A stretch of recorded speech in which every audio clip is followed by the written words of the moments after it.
The snow had fallen harder than forecasted, thick, relentless, and muffling every sound. I was deep in Ontario's backcountry, just past Thunder Bay, having driven for hours before parking and hiking even further into the wilderness. I'd gone alone, foolishly confident in my gear and my experience. I'd come to hunt moose, but something else was hunting me. 3 days into the trip, I noticed it. Not at first. At first, it was just the creeping unease in my chest, like something wasn't right. The woods felt still, too still. I hadn't seen a single track that wasn't mine, not even birds overhead, or the scurrying of squirrels through the underbrush. Only snow and cold and silence. On the 4th day, I found the prints. They were massive, almost like an elk's hoof, but elongated wrong. The front half was split like a hoof, the back trailing into clawed drag marks. Something heavy had passed near my camp in the night. I found its path circling, spiraling inward, like it was testing me, watching. I should have left then. I packed up my gear but decided to track it instead, blaming curiosity, though it felt more like something else, like I wasn't making the choice. The prints led deep into the woods, winding through ravines and frozen creeks. I followed too far, too fast, losing the light and the path back. That night, I made a fire and tried to keep warm.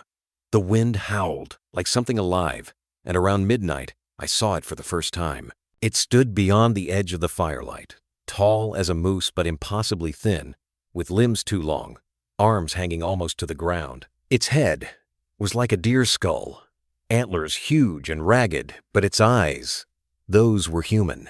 Buried in the sockets of the bone-white mask, they glowed with hunger and hate. It didn't move. It didn't need to. I knew what it was. I'd heard the stories. Windego. I fired at it, but the thing vanished between one blink and the next, and I knew then bullets alone wouldn't stop it. I ran the next day, left my camp, my gear, everything but my rifle, lighter, and a handful of food. It followed me. I'd see it at the edge of the trees, perched in trees impossibly high, or hear its calls mimicking voices I knew my father long dead. My best friend gone 10 years now, my own voice calling for help. I went mad for a while. I think anyone would. But madness wasn't the end, it was the beginning of understanding. The Windego doesn't just kill, it breaks you first. Makes you feel hunted, hopeless, until you're so desperate you'll do anything, even eat the dead to survive, and then it offers you a choice. That's how it spreads. That's how it makes more. But I wasn't going to let that happen. I wasn't going to become one of them. By the 7th day, I'd lost 30 pounds. I hadn't eaten in 2. My body was falling apart. My hands trembled even when still, and my feet bled from frostbite and torn boots. But something had shifted in me. The fear was still there, but beneath it was a core of something harder. Rage. I was done being hunted. The next time I saw it, I didn't run. I'd set up camp in a cave tucked into a snow-covered bluff. I made the fire small, almost nothing. I covered my scent with pine ash and sat motionless for hours, holding my breath whenever the wind shifted. I waited, rifle across my knees, a blade strapped to my leg. It came after midnight, just as the fire flickered out. It moved like wind, silent, smooth, but I could feel it approach, like a pressure change, like the air itself recoiled. It stepped into view. I didn't fire. I waited. It crept closer, and I saw its body was worse than I thought. The thing was covered in blackened, stretched skin, like old leather pulled too tight. Bones jutted through in unnatural places. Its ribs were visible even beneath the skin, and the jaw hung loosely, unhinged and wet. When it stepped fully into the mouth of the cave, I lit the flare. The sudden red glow stunned it, just enough for me to shoot it point blank in the face. The flare didn't hurt it, but the surprise gave me time. The bullet hit bone, not brain, but it reeled, screaming a sound like metal tearing, and lashed out with a clawed hand. I ducked low, stabbed upward with the blade into the joint of its leg. It hissed, retreating, and vanished into the trees. I'd wounded it. For the first time, I knew it could bleed. I spent the next 2 days preparing. I gathered silver jewelry from my emergency kit, coins I had buried in my pack. I melted them down with gunpowder and ash, packing the silver into hollow points. I made traps, crude and cruel, digging pits with sharpened wood, stringing tripwires, scenting bait with my own blood. I stopped being prey. I became the hunter. Tracking it wasn't easy. It bled sparingly, and its blood froze quickly. But I'd seen the way it moved.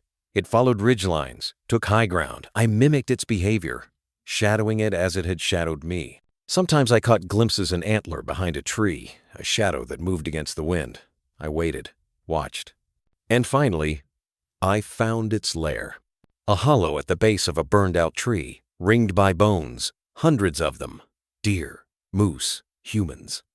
Cleaned to the marrow and piled in ritualistic spirals. Inside the hole was a nest of hides and fur and old, rotted clothing. The stench was indescribable, carrion and sulfur and rot, but I didn't turn away. I waited until dusk. When it returned, it was limping. Still hurt. Still cautious. It sniffed the air, then stepped into the hollow. I lit the trap. A circle of gasoline-soaked snow burst into flame, encircling the nest.